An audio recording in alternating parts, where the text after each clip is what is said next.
Hello everyone. In this video I am going to explain block 1 of BPCS 186. ठीक है, ये आपका unit 1 है जिसमें आपको ये डेफिनेशन देखने को मिल जाती है कि हेंस एलिये ने ये डिस्क्राइब किया था. Hence Selye describe stress as a response of body to a certain demand that is made on it. ठीक है, then you have this definition. Stress is a process in which environmental events or forces called stressors threatens an organism existence and wellbeing की organism की wellbeing को threat करता है. कौन? Stressor. Stressor क्या है? कोई भी एक इवेंट हो सकता है जो आपका स्ट्रेस क्रिएट कर रहा है. फिर Schafer defined stress as arousal of mind and body. इन वाली दो इन वाली दो आपको डेफिनेशन में सिर्फ बॉडी का देखने को मिल रहा था, बट इस डेफिनेशन में माइंड का भी यूज़ किया गया है. ठीक है, यहाँ देखो लिखा भी है. Both the above definition focus on demand and individual responses at to the same time. The first definition focus only on body and the second definition brings an important aspect of mind, implying that stress is a response of both body and as well as mind. कि जो आपका stress है, stress जो है आपका दोनों का, body का भी और माइंड का भी रिस्पॉन्स है किसी भी एक पर्टिकुलर स्टिमुलस के अगेंस्ट. ठीक है, फिर आपकी लेज़रस एंड फोकमैन ने आपकी एक डेफिनेशन दिया, particular relationship between person and environment. Person और एनवायरनमेंट के बीच की रिलेशनशिप को दर्शाया गया है लेज़रस और फोकमैन की स्टेटमेंट में स्ट्रेस की. ठीक है, इसमें क्या है कि पर्सन के पास इनफ रिसोर्सेज है कि वो फाइट कर सकता है उस पर्टिकुलर स्टिमुलस के अगेंस्ट. ठीक है, नेक्स्ट क्या है, ये इन डेफिनेशन में से आप 2-3 डेफिनेशंस लिख सकते हो, बस ज़्यादा कुछ इंपॉर्टेंट नहीं है. Then Truxillo defined stress as the body reaction to the change that require physical, mental and emotional adjustment or response. इसमें इन्होंने ये इलेबोरेट किया कि रिस्पॉन्स जो है वो फिजिकल भी हो सकता है, मेंटल भी हो सकता है, इमोशनल भी हो सकता है. So response can be a physical, mental and emotional in nature. ठीक है, ये हो सकता है. अब जो ये सब तो हो गया वेस्टर्न पर्सपेक्टिव के थ्रू. ठीक है, कि माइंड का और बॉडी का रिस्पॉन्स है. ईस्टर्न पर्सपेक्टिव के से हम देखें तो ईस्टर्न पर्सपेक्टिव के through the stress is described as absence और लैक ऑफ इनर पीस. कि आपका मन शांत नहीं है, आपके अंदर शांति नहीं है, तो इसलिए आप स्ट्रेस फेस कर रहे हो. ठीक है, नेक्स्ट, अब स्ट्रेस को पढ़ने के लिए स्ट्रेसर पता होना चाहिए. मैंने अभी जस्ट बताया, stressor is can be described as a situation, event, person और anything that leads to stress response. अब आपके जो स्ट्रेसर है वो ये सब हो सकते हैं, responsibilities, interpersonal conflicts, work environment, emotional labour, life events, या जो भी है आपका. ठीक है, नेचर कैसा है, नेचर कैसा होता है स्ट्रेस का? तो stress is such is like a salt and paper, and life without stress would not be without life without motivation. I repeat, stress as such is like a salt and pepper and a life without stress would be without motivation. कि अगर आपकी life में stress नहीं है, एक optimal level तक आपका stress होना is necessary and is good for your health. क्यों? क्योंकि अगर आपकी लाइफ में अगर स्ट्रेस ही नहीं होगा, आपको कोई फ़र्क ही नहीं पड़ रहा है कि ये चीज़ मैं करूँ ना करूँ, इससे कोई फ़र्क ही नहीं है, उस चीज़ की आपको चिंता ही नहीं है, तो आपकी लाइफ का एक तरीके से कोई मोटिव ही नहीं है. आप क्या कर रहे हो अपनी लाइफ में, आप कौन सी एक्टिविटी को कैरी आउट कर रहे हो, इसका कोई सेंस नहीं बन रहा है. ठीक है, तो थोड़ा बहुत स्ट्रेस आपकी लाइफ में होना चाहिए, but you have to make sure that it should not exceed the optimal level. ठीक है, तो स्ट्रेस को मेंटेन करना, मैनेज करना, उसे ऑप्टिमल लेवल के बिलो रखना, this is the important thing to do. Then we have types of stress. What are the types of stresses? There are many types of stresses. Here we have eustress, neustress, distress, hyperstress, hypostress. So 5 types of stresses are there. Eustress is a good stress. Neustress is neither harmful and nor harmful. ठीक है, distress, it is a common type of stress which we all face, experiences also. ठीक है, distress में आपके जो 2 type के stress है, acute और एक आपका क्रॉनिक. एक्यूट क्या है? जो शॉर्ट पीरियड ऑफ टाइम के लिए, और क्रॉनिक क्या है? जो लॉन्ग पीरियड ऑफ टाइम के लिए. हाइपर स्ट्रेस क्या है? Excessive stress. और हाइपो स्ट्रेस क्या है? Insufficient stress. ठीक है, सिम्टम्स क्या क्या हैं? देखो सिम्टम्स में बस ऊपर ऊपर से पढ़ा रही हूँ, यहाँ पे पूरा टेबल पढ़ लिखा हुआ है, तो आपको सिम्टम्स अपने आप दिख जाएंगे। ठीक है, तो सिम्टम्स कौन क्या क्या हो सकते हैं स्ट्रेस के? फिजिकल सिम्टम्स हो सकते हैं, आपको हेडेक हो रहा है, पेन हो रहा है, तो these are the physical symptom. Emotional symptoms क्या हो रहे हैं? आप इरिटेट हो रहे हो बहुत ईजिली, आपको ऐसा फील हो रहा है यार I am not worth of anything और एनीवन, मतलब जो भी आप अकेला फील करो, डिप्रेस्ड फील करो, this is the emotional symptom. Psychological symptom क्या क्या हो सकते हैं आपके? Lack of judgment, poor judgment आप कर रहे हो, ऑल्सो पेसिमिज्म। बिहेवियरल सिम्टम आपका क्या हो सकता है? यहाँ पे ये बिहेवियर सिम्टम है आपका, डिटोरिएशन इन परफॉर्मेंस, स्मोकिंग, अल्कोहल का यूज़ करना, एक्सीडेंट प्रोनेस, नर्वसनेस होना, तो ये सब आपका बिहेवियर के थ्रू आपका जो शो होता है, that is your behavioural symptoms. ठीक है, डर लगना, फोबिया होना, इम्पेयर्ड स्पीच, ये सब जो है आपका बिहेवियरल सिम्टम्स के अंडर आता है। फिर सोर्सेज क्या होते हैं स्ट्रेस के? आपको स्ट्रेस किस तरीके से होता है? तो it is categorized into three main resources, namely frustration, conflicts of motives and pressure. अब फ्रस्ट्रेशन क्या चीज़ है? फ्रस्ट्रेशन जब भी आपको कोई गोल अचीव नहीं हो पाता है, तो उससे आपको एक तरीके की you you can say you get irritated when you can not achieve your goal. तो the state of mind at that time is your frustration. ठीक है, it can be described as occurring when a goal oriented behavior is of individual is thwarted, मतलब वो आपका पूरा नहीं हो सकता है। ठीक है, for example Ravi expected is promotion, however when he did not receive the same he experience frustration. आप किसी काम के लिए बहुत मेहनत कर रहे हो, बट आपको वो चीज़ ना मिले, तो you get frustrated, you get annoyed. ठीक है, नेक्स्ट कॉन्फ्लिक्ट ऑफ मोटिव्स के बीच में conflict.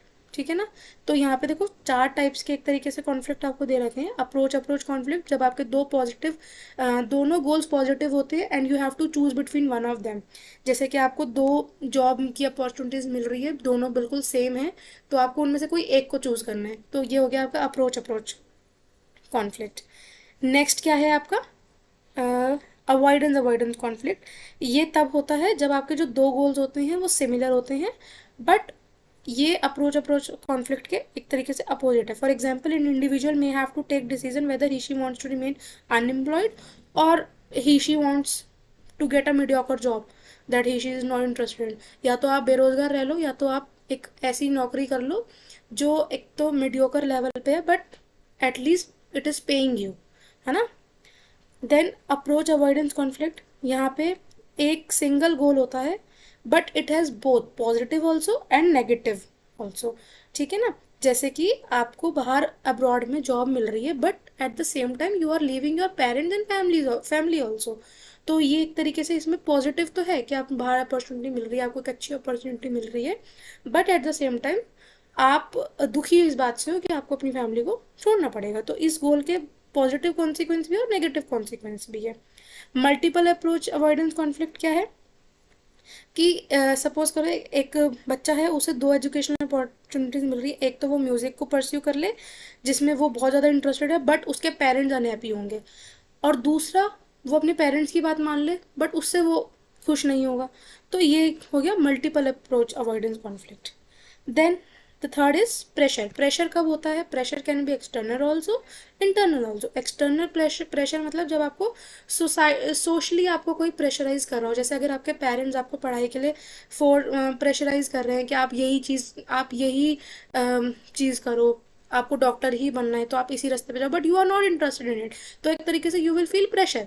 That kind of pressure is external pressure. और लेकिन जब आप इंटरनली प्रेशराइज हो रहे हो, मतलब आपको खुद को ऐसा लग रहा है कि मुझे ये काम करना चाहिए बट मैं नहीं कर पा रहा, तो उससे मैं प्रेशराइज हो रहा हूँ। ठीक है ना, जैसे कि मुझे पढ़ना चाहिए क्योंकि मुझे एग्जाम में अच्छे मार्क्स लाने हैं, तो this is a internal pressure.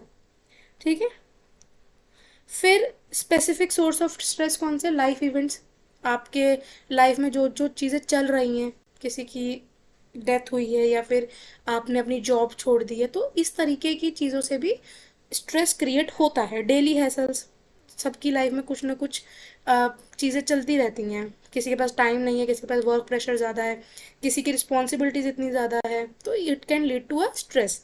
Interpersonal relationships, आपके फैमिली में, वर्क में, आपके जो रिलेशनशिप्स है उसमें कॉन्फ्लिक्ट चल रहा है, तो it can also lead to a stress. Stress as a result of social condition. Social conditions क्या मतलब हुआ, आपको जैसे लड़का लड़की में भेदभाव हो रहा है, डिस्क्रिमिनेशन हो रहा है, तो लड़की को एक तरीके से स्ट्रेस होगा कि यार इसको तो ये काम करने को मिल रहा है, मुझे नहीं मिल रहा। सो सोशल कंडीशंस के थ्रू अगर आपको स्ट्रेस हो रहा है, किसी किसी को पॉल्यूशन से बहुत ज़्यादा दिक्कत है, तो पॉल्यूशन बढ़ रहा है तो उसको स्ट्रेस हो रहा है कि यार अब क्या, है ना। Then measurement of stress. Measure कैसे कर सकते हो आप स्ट्रेस को? स्ट्रेस को मेजर करने के आपके जो तरीके हैं, that is first is physiological measures, machineries के थ्रू मेजर करना कि स्ट्रेस लेवल कितना है, ठीक है। जैसे कि पॉलीग्राफ या फिर और अदर चीज़ों, ब्लड प्रेशर आपका इंक्रीज हो रहा है, पल्स रेट आपकी इंक्रीज हो रही है, ब्रीदिंग रेट इंक्रीज हो रहा है, तो उसके थ्रू एक्सपीरियंस किया जाता सकता है कि इंडिविजुअल किस लेवल का स्ट्रेस एक्सपीरियंस कर रहा है, ठीक है, मेजर किया जा सकता है, sorry. Then psychological test, it can be standardize, non standardize, अलग अलग टाइप के।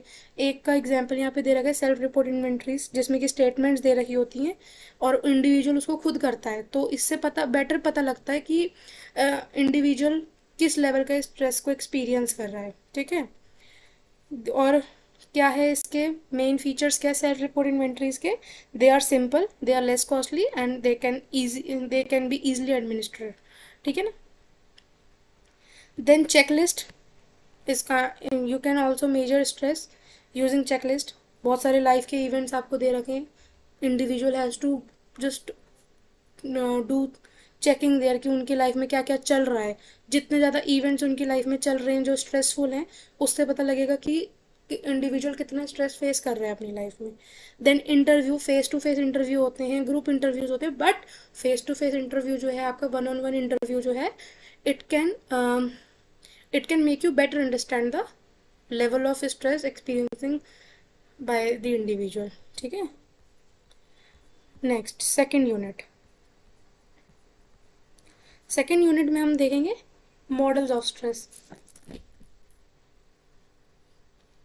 अब मॉडल्स ऑफ स्ट्रेस में क्या क्या है? फाइट और फ्लाइट रिस्पॉन्स, कि जब भी कोई स्टिमुलस आपको थ्रेट कर रहा है, कोई थ्रेटनिंग सिचुएशन आपको मिल गई है, तो either you will fight it और यू विल फ्लाई अवे।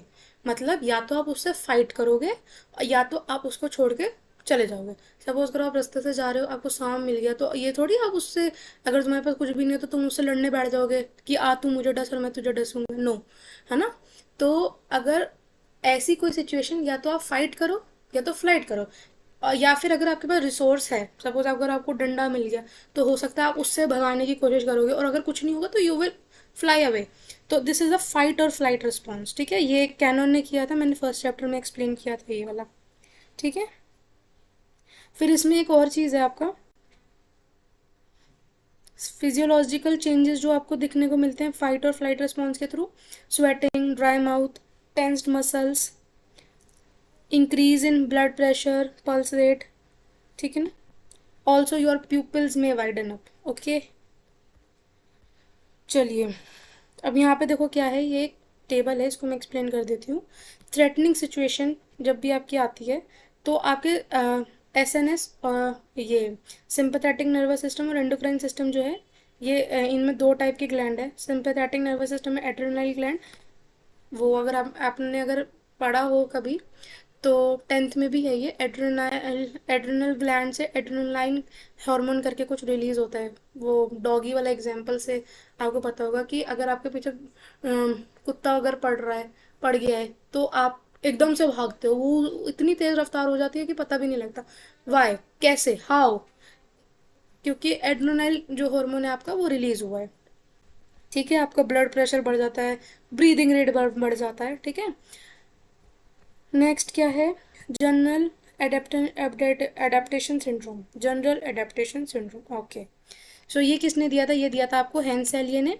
इसमें 3 स्टेजेस हैं, टोटल 3 स्टेजेस का जिक्र किया गया है। स्टेज 1 जो है अलार्म रिएक्शन, कि आपको मतलब बताता है कि रिएक्शन आपको क्या देना है, यू हैव टू इधर फाइट इट और you have to fly away, ठीक है ना।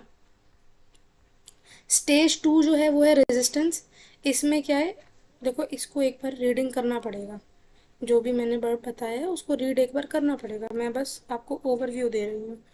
तो जो ये सब मैंने मार्क जो करे हुए हैं, आप पॉज करके इसको देख सकते हो। ठीक है। सेकंड स्टेज क्या है? रेजिस्टेंस। रेजिस्टेंस में he she resist the stimulus that create stress through resistance and other stimulus decreases it a lot of energy is required in इसके क्या क्या फिजियोलॉजिकल चेंजेस हो सकते हैं? Increase pulse rate and blood pressures, rapid breathing. अब अगर इस level stage पे आते आते भी जो वो स्टिमुलस है, जो स्ट्रेसर है, वो स्ट्रेस कम नहीं होता है, तो इंसान कौन से स्टेज पे आएगा? थर्ड स्टेज पे, जिसे बोलेंगे एग्जॉशन। आपने ट्राई कर लिया, आपने रेजिस्ट कर लिया, बट कुछ भी नहीं हो रहा है, then the stage of exhaustion come. What is exhaustion? Exhaustion is a state of being tired. आप टायर्ड हो चुके हो कि भाई बहुत चीज़ें कर ली, अब कुछ नहीं हो रहा है। ये आपकी बॉडी पे नेगेटिव इम्पैक्ट शो कर सकता है, आपके फिजिकल हेल्थ खराब हो सकता है, बीमार पड़ सकते हो, हेल्थ रिलेटेड इश्यूज आ सकते हैं। ठीक है। अब ये जीएएस ने बहुत वैल्यूएबल इनपुट्स दिए हैं, बट क्या नहीं फोकस कर पाए? Psychological changes and cognitive reactions. Cognitive मतलब आपके माइंड के जो रिएक्शंस हैं उन पे ये फोकस नहीं कर पाया है। ठीक है। Further the duration of exposure to stressor may also play a role. अभी मैंने बताया, अगर जो आपका स्ट्रेस है वो बढ़ता चला जा रहा है, रुकने का नाम नहीं ले रहा, तो यू विल गेट एग्जॉस्टेड ना। अब इसमें भी देखो, मैंने एक्यूट और क्रॉनिक का ऑलरेडी बता दिया है। एक्यूट वो होता है जो शॉर्ट पीरियड ऑफ टाइम के लिए, लिमिटेड पीरियड के लिए, जैसे कि अगर आपको एग्जामिनेशंस का फियर हो रहा है या आपको इंटरव्यू क्रैक करने का फियर हो रहा है, तो वो एक शॉर्ट पीरियड ऑफ टाइम के लिए, जैसे वो सिचुएशन हट जाएगी आपका जो स्ट्रेस है वो भी ख़त्म हो जाएगा। बट जो क्रॉनिक स्ट्रेस है वो आपका लॉन्ग पीरियड ऑफ टाइम के लिए, उस आपको साइकोलॉजिकल इफेक्ट्स देखने को मिलेंगे। स्ट्रेस से आपका जो रिलेशनशिप है उस पर भी इफेक्ट पड़ेगा, है ना। तो ये आपका क्रॉनिक है। यहाँ देखो ये स्टेजेस है जनरल एडेप्टेशन सिंड्रोम की। आप स्ट्रेस परसीव करते हो, then alarm reaction, resistance and then exhaustion. Next model is cognitive appraisal model. ये किसने दिया था? लेज़ारस ने और उनके कलीग्स ने। लेज़ारस बिलीव करते थे कि जो स्ट्रेस है वो इंडिविजुअल और एनवायरनमेंट के बीच का इंटरेक्शन है। ठीक है। अब he also focused on the cognitive appraisal that is carried out by individual while determining whether a situation or event is stressful or not. अब इनको इंडिविजुअल को ये डिटरमाइन करना है कि जो वो इवेंट है वो स्ट्रेसफुल है भी कि नहीं। जैसे कि यहाँ पे आप देखो कि एक आपका स्ट्रेसर है, ठीक है, ये आपका स्ट्रेसर है, फिर आपका प्राइमरी अप्रेजल और आपका सेकेंडरी अप्रेजल। अब प्राइमरी अप्रेजल में क्या हो रहा है? डेंजर को परसीव किया जा रहा है, बताया जा रहा है कि डेंजर है भी या डेंजर नहीं है। देन सेकेंडरी अप्रेजल जो है वो आपको ये बता रहा है कि आपके पास इनफ रिसोर्सेज हैं उस सिचुएशन से लड़ने के लिए। ठीक है। Okay. Then next model is person environment fit model. This model was proposed by French Harrison and Caplan in 1982। अब इस मॉडल का जो मेन एजम्पशन क्या था कि हर एक इंडिविजुअल एक दूसरे से अलग होता है और उनके नीड्स में और उनकी एबिलिटीज़ में फ़र्क होता है।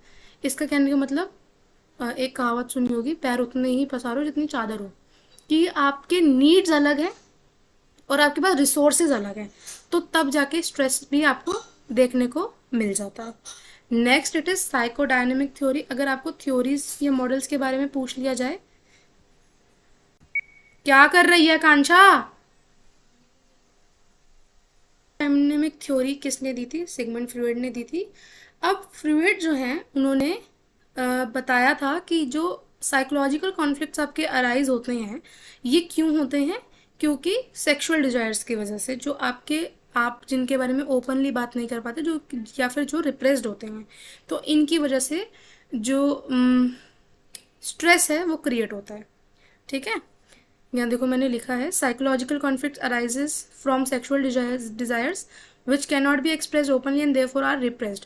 कि ये जो सेक्सुअल डिजायर्स होते हैं, इंस्टिंक्ट होते हैं, ये रिप्रेस हो जाते हैं and it makes individual more aggressive.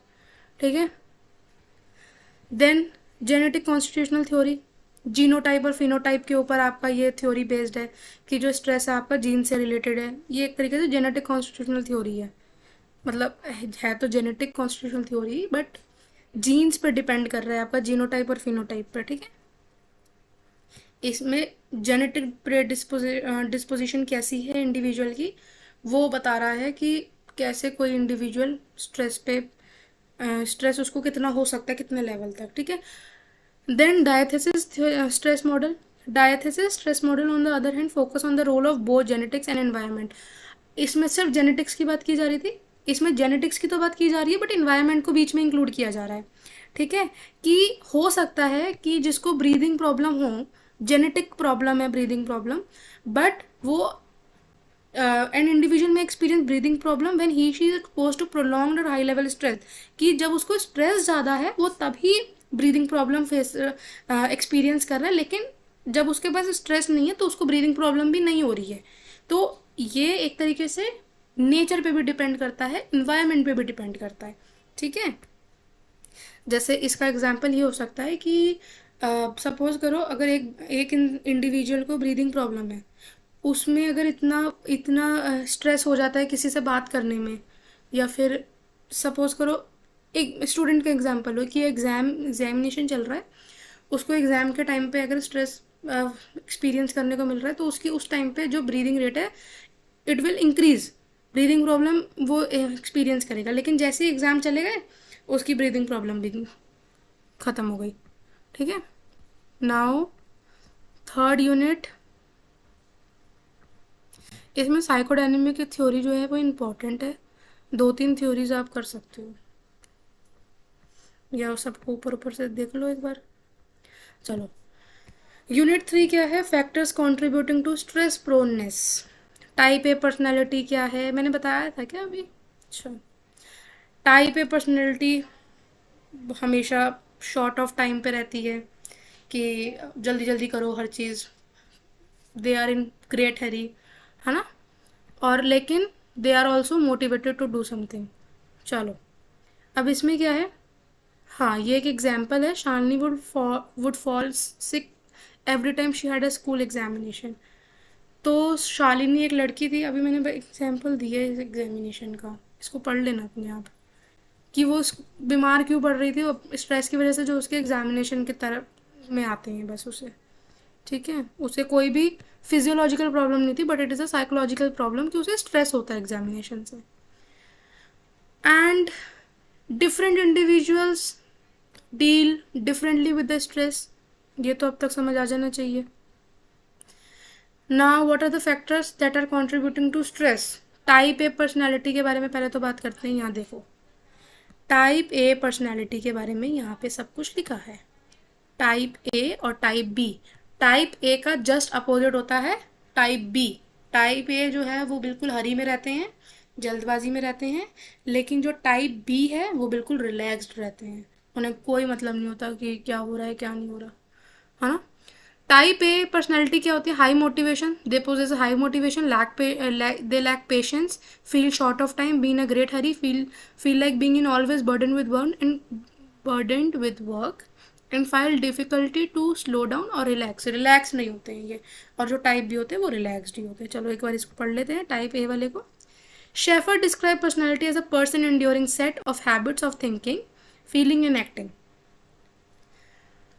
अगर किसी ने 12th में साइकोलॉजी ले रखी थी तो उसको पर्सनालिटी के बारे में अच्छी खासी जानकारी होगी, मेसोमॉर्फिक वगैरह जो ये पर्सनालिटी के वो है, तो उसी में से एक है। Type A B C D भी होता है। टाइप ए आपका बहुत हरी में रहता है, टाइप बी रिलैक्स रहता है, टाइप सी कैंसर होता है, प्रोन टू कैंसर होता है ना। चलो मूव ऑन, जितना ज़रूरत है उतना जानो। Okay. Type A personality is often linked to high levels of stress, as individuals with type A personality perceive stress as threatening and their reaction to stressful situation are intense and faster. On other hand, individuals with type B personality displays lower stress reactivity. Obviously, relax है तो एकदम उनकी जो stress reactivity है lower ही रहेगी। क्या test हो गया। Another factor is status insecurity. Type A individual with type A behaviour में डिस्प्ले स्टेटस इनसिक्योरिटी।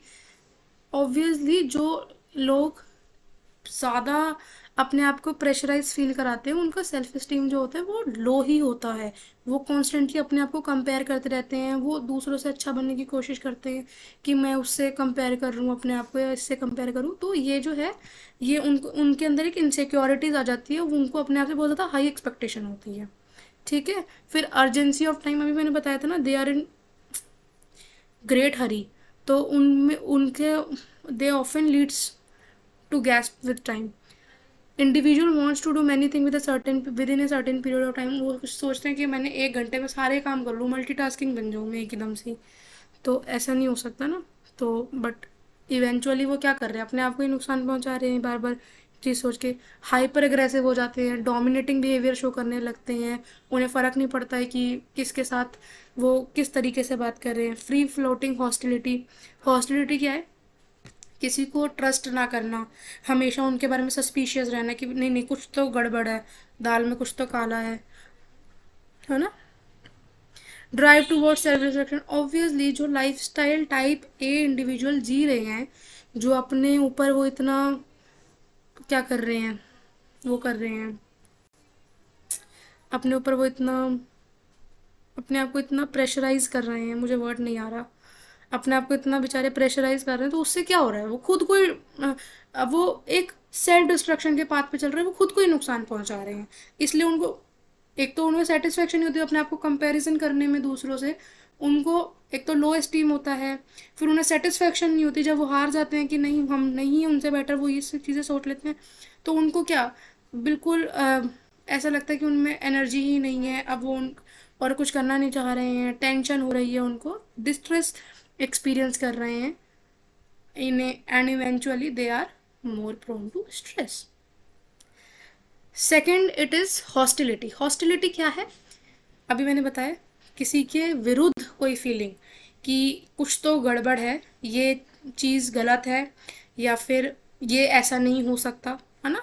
दूसरों के खिलाफ एक अलग अगेंस्ट की फीलिंग कि इसमें कुछ गलत है, कि वो अपने बिहेवियर को नॉट परफेक्ट समझते हैं बट वो सोचते हैं कि दूसरा ये चीज़ गलत कर रहा है। ब्लेम करते हैं दूसरों को। हुँ? अपना एंगर जो है उन पे थोपते हैं, एग्रेसिव बिहेवियर शो करते हैं। उनका जो एटीट्यूड होता है दैट इज़ वेरी स्केप्टिकल, है ना। एंड यही है कि वो बस एग्रेसिव बिहेवियर शो करते हैं। और जो ये लॉन्ग टर्म इफेक्ट क्या है इस तरीके का कि बहुत नेगेटिव, एक तरीके से वो एकदम नेगेटिव पर्सनैलिटी की तरह लोगों को दिखते हैं।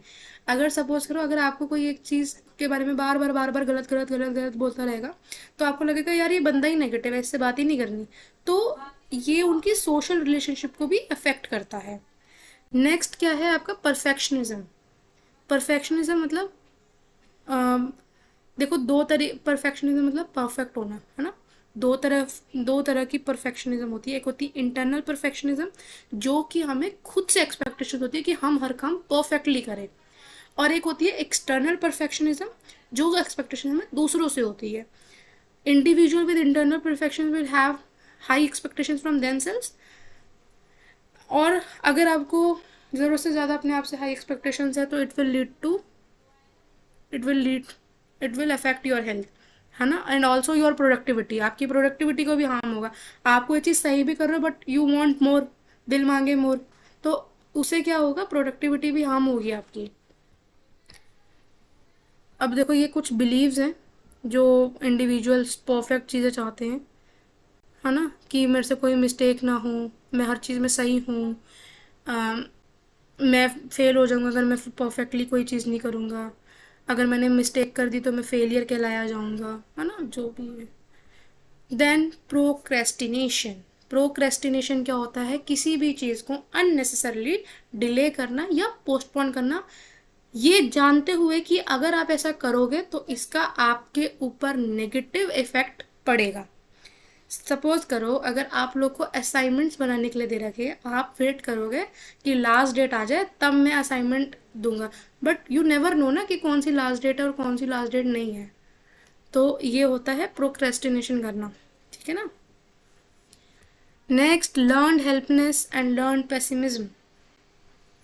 ये सोचना कि कोई चीज़ बुरी होने वाली है मेरे साथ, पहले से ही एक बैड इवेंट को इंटरप्रेट कर लेना, है ना। तो ये होता है आपका हेल्पलेसनेस या पेसिमिज्म शो करना। Then personalization. Personalization can be internal and external.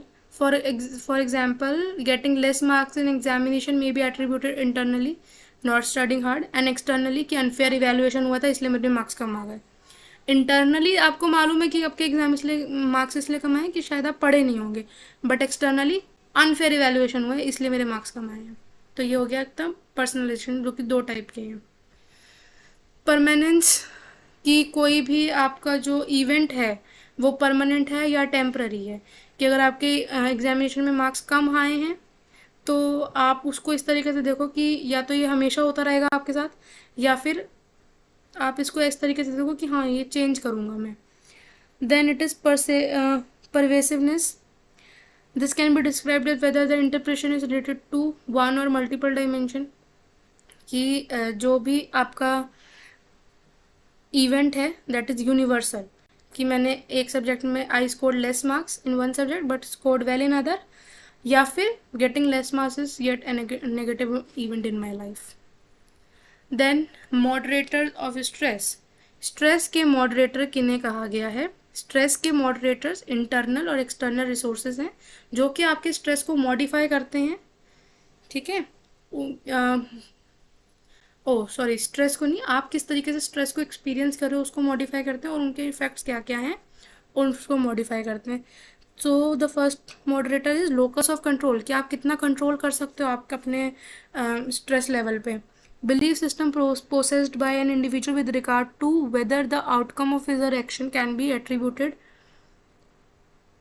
to his or own actions or to events, objects, people outside his control.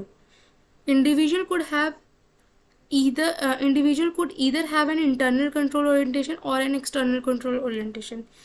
Relationship has been seen between LOC and stress, and it was found that individual with internal locus of control displayed better physical and psychological well-being, कि जिसको पता है कि मुझे internally अपने आप को किस तरीके से कंट्रोल करना है, उसमें बेटर फिजिकल और साइकोलॉजिकल वेलबींग होगी, मतलब वो फिजिकली भी सही रहेगा और मेंटली भी वो ठीक रहेगा। Also they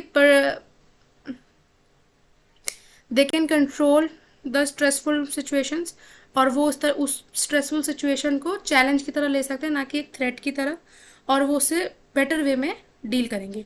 then hardiness is described as denoting a likeness for challenge, कि आप किसी भी चैलेंज को किस तरीके से परसीव कर रहे हो, आप उसको इस तरीके से परसीव कर रहे हो कि मेरे लिए थ्रेट है या नहीं, जो भी मैंने इस वाले पॉइंट में बताया वही, कि या फिर ये मेरे लिए एक ऐसी अपॉर्चुनिटी है जिससे मैं ग्रो कर सकता हूँ, या मैं हार्ड वर्क अगर अभी कर रहा हूँ तो मुझे इसमें अच्छा लग रहा है कि मैं इससे एक बेटर इंडिविजुअल बन सकता हूँ।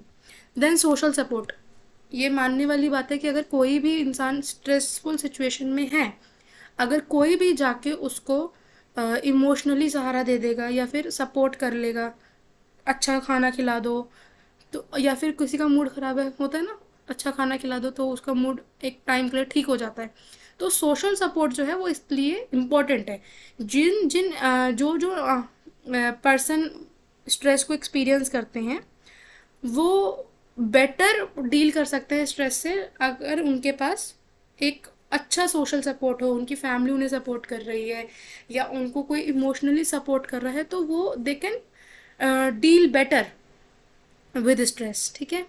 Next, optimism and pessimism. मैंने बताया optimistic individuals are found to be able to deal with stress adequately. ये अभी हमने यहाँ पे पढ़ा था ना कि अगर स्ट्रेस है तो उसको आप किस तरीके से परसीव करते हो, या आपको उसको एक थ्रेट की तरह लेना है या फिर आप उसको एक अपॉर्चुनिटी मान के चलते हो which helps you to grow. Then gender and culture, पढ़ा होगा आपने, women are more stress than man, तो जेंडर भी और कल्चर भी जो है एक तरीके से मॉडरेटर है स्ट्रेस का, ठीक है। Then I think this is the last chapter, yes last chapter, effects of stress. Finally. Okay. What is it? Effects of stress on health, effects of stress on performance and productivity, and effects of stress of relationship. मैं चाहूँ तो इसको मैं ऐसे ही समझा सकती हूँ, but never mind, video 10 minute के ऊपर हो जाएगी बस। ठीक है, जो आपका स्ट्रेस है वो एक्सटर्नल प्रेशर से भी कॉज होता है और इंटरनल प्रेशर से भी होता है, ये मैं ऑलरेडी बता चुकी हूँ। जल्दी जल्दी पढ़ते हैं। Stress and stressful situation had an impact on physical and psychological health of these individuals. हाँ चलो, अगर कोई एक इंडिविजुअल है, अगर वो स्ट्रेस कर रहा है, तो ईजी सी बात है कि उसकी एक तो हेल्थ खराब हो रही है, ठीक है। सॉरी कि उसकी एक तो हेल्थ ख़राब हो रही है, फिर उसके वो एग्रेसिव बिहेवियर शो कर रहा है, उसके रिलेशनशिप्स भी ख़राब हो रहे हैं, फिर उसकी एग्रेसिव बिहेवियर कर रहा है, उसको स्ट्रेस हो रहा है, टेंशन ले रहा है, उसकी परफॉर्मेंस और प्रोडक्टिविटी भी इवेंचुअली ख़राब हो रही है। तो ये होते हैं इफ़ेक्ट्स स्ट्रेस के। अब हेल्थ पे क्या क्या आपके इफ़ेक्ट्स हैं? फिजिकल हेल्थ आपकी ख़राब होएगी, कार्डियोवैस्कुलर डिसऑर्डर होगा, पेन होगा, hypertension, diabetes, asthma, hyperthyroidism, even cancer is attributed to stress. मैंने बताया था ना वो टाइप सी वाला, type C personality are more prone to cancer, तो एक तरीके से स्ट्रेस से ही। Stress can have an impact on the immune system of an individual and the individual may become easily prone to varied infections and illnesses. Stress can also accelerate aging.